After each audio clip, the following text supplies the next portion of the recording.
Hello everybody, so today I will talk about calculus. The topic today is about derivative. So now I will show you how to answer. Before doing differentiation, we need to simplify by this one in here. So we see that we can do about factorization by s. And you got like this.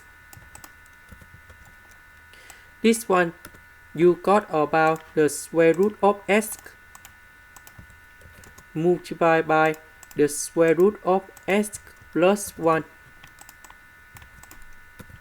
Now we simplify the square root of s plus 1 on numerator and denominator.